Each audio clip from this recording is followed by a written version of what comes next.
Nõmme on tore ja kena koht elamiseks, aga vahest juhtuvad ka siin üsna kummalised asjad. Mõni aasta tagasi keegi mõttehiiglane siin samas Hiiu parkmetsas naelutas oravaid puude külge. Mürgitamisjuhtumid, mis siin aset on leidnud, ei pane vast ka kedagi enam imestama, aga praegu on käes jälle selline aeg, kus loomaomanikud peaksid olema veidi tähelepanelikumad. Kõik metsaloomad teadsid ammu juba, et varsti tuleb inimjahi luba.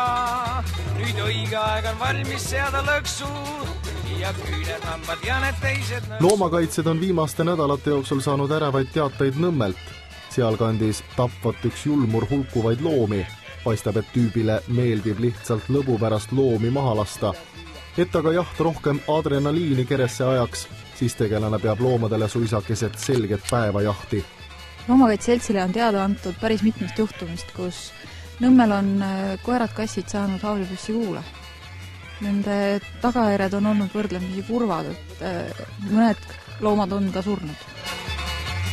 Viimase teate kohaselt oli tegemist ühe kassiga, kes sai kuuli pähe ja suri selle tagajärjel, ja ühest koerast, kes sai kuuli rindkeresse ja hetkel võitleb oma elu eest. Ilmselt arvab loomatulistaja, et tema saab tapahimu rahuldada ja linn hulkuvatest loomajätistest puhtamaks. Lõpuks ei tõuse ju metsiku looma maha nottimisest pahandust, peremeest ju loomakesel pole. Esimese asjana, kui olete kindlad, et on tõesti tulistatud looma, peaks pöörduma politseisse. Ja loomulikult ka siis loomaarsti poole. Loomaomanik peaks kindlasti oma looma hoidma oma territooriumil, sest et usun, et enamus nendest tulistamisjuhtumitest on ka toimunud kodust väljas. Et kui loom on tänaval, siis ta satub selle tõttu ohtu. Paremal juhul satub aga uitama läinud lemmikloom varjupaika. Koera jaoks pole see halvim variant. 2 nädalat tuleb kutsat varjupaigas hoida, lootuses, et ilmub peremees välja või leitakse õnnetule uus kodu.